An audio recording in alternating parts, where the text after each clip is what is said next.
closing remarks. I'll start with you, Eugene. And remember, we started off by saying we're talking about Kenya as a country. We seem to be going back and sending Kenyans back to NASA, Third Way Alliance, Jubilee, and whatever other factions are there. But what is the solution for Kenya, from a Kenyan? The solution is pretty simple. It's about us respecting rule of law. I like when Senator talked of Chebukati having provided a platform to engage the two horses. But again, as he says it, let it not be just the two. Let it be everybody. Let all segments of our population be represented in such a forum, because as it is, given that this is the first time we're finding ourselves in this situation, nobody can pick out experiences in the past. So this is that time that we need to put our guard down. Let's have reason prevail. Let's not exacerbate this environment of conflict, but sit back and let's take a foot back, ask ourselves, so who are we?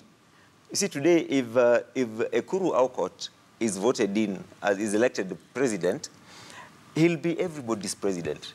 The same to the NASA leader, the same to Jubilee. So let's just have reason prevail. Let us think forward as Kenyans. All right, thank you. Senator? Thank you, Mike. During the break, we saw the CS for Health launch an initiative for children under 5. Even as we politic and talk about elections, let's remember that life is going on. Nurses have been on strike for 130 days. That followed 200 days when doctors were on strike. The state of the nation, the health of this nation is suffering. Under 5 years, you're talking of maternal mortality, you're talking neonatal mortality, the death of children under 5, the death of children born, children who are getting HIV and AIDS from their mothers because there are no nurses to attend to them. By the way, if there was anything that required a national dialogue forum, number 1, it would be the health crisis. And then number 2, it would be the electoral crisis. On the elections that people are talking about, the chair of IBC has offered an opportunity for the different teams to sit together so that there can be a level of understanding. My personal view is that the candidates and the key stakeholders need to honor that invitation so that we have some conversation that can give hope to the many people who are looking up to the political leadership. I do recall there's a year when Mashujaa Day was going to Afraha, and we had organized a huge rally in Uhuru Park here in Nairobi. It took some deft political moves to have Raila Odinga and Uhuru Kenyatta to meet. And when they met, I can tell you that so much pressure was eased out of this pressure cooker that was already building up. We need to start seeing those signs. We must also remember that no one wants to rule a country that is at war with itself. I would not want to be the president of a country like Ivory Coast at the point when Drogba and Gabo and Alassane Ouattara were fighting for it and the country had to be partitioned. I would not want to be the president of Somalia. I would not want to be the president of South Sudan. Today, Kenya is an oasis of peace, but that peace is just, it's on the verge. In fact, they say that peace, the absence of war does not denote peace. We're already seeing the signs. We're already seeing people going out of their way and disrupting events organized by the IBC. We're already seeing some of the things that happened in 2007 when police officers were bused to different parts of the country. We saw more than 20 truckloads of policemen being transported to certain regions considered to be opposition strongholds. And in 2007, when that happened, the first people to land there were killed by citizens. Even if you bus 1,000 police officers to areas with 1 million or 2 million, 3 million, they will be subdued. Right. So let us not get into a situation of brinkmanship. What is good for this country? To use Mambo Jana or Mambo Yote's example, this bus, the driver of the bus, Wafula Chebukati, has told us the brakes are faulty. Let us go and park it somewhere away from the Savo. Let us park it somewhere. But let us not insist that safari ya Mombasa lazima iendelee. Otherwise, you're going to die on the way. Mambola, your closing comments, and keep them brief, please.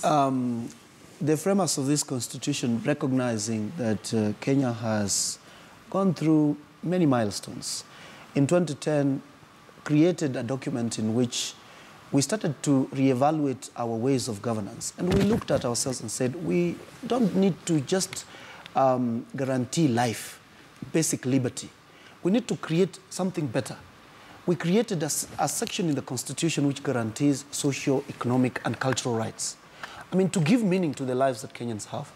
And I want to be part of that conversation in which we are now saying, let us create the institutions, let us create the structure which will guarantee these rights to Kenyans.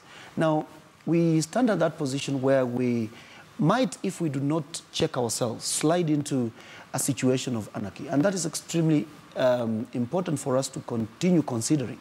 Now, I like an aspect of Chebukati's invitation. So long as he's saying, hey, you protagonists in this particular political process, come, let us set the ground rules for this election. Let us agree on the do's and the don'ts as players in the political process. But not let us come and agree to postpone this election, because that is going to be wrong, since it will take us to a situation in which we are no longer regulated by the Constitution. It is important to note that as all this happens, as Senator has said, every other process of government is going on. Government needs to continue rendering services to its people, and we will hold it to account if it doesn't.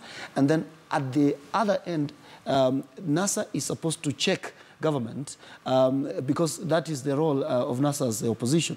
On the other hand, citizens like myself and everybody else also have a responsibility to make sure we do not just listen to the politicians, but we also take good action in accordance with our conscience and the law and the Constitution. So it behoves of everybody in this country today to make sure we are working for the public good. And I want to plead with all politicians, including NASA politicians.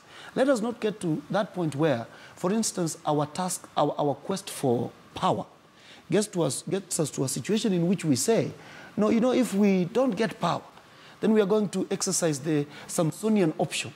Let us bring the whole house down. Right. That is going to be extremely wrong. Thank you, gentlemen. We'll have to wind it up right there. James Mamboleo, who's an advocate. We also have Senator Moses Kajwang, Senator for Homa Bay County. Last but not least, Eugene Andabwa, who is a deputy chair for Third Way Alliance. That's the state of the nation. It's now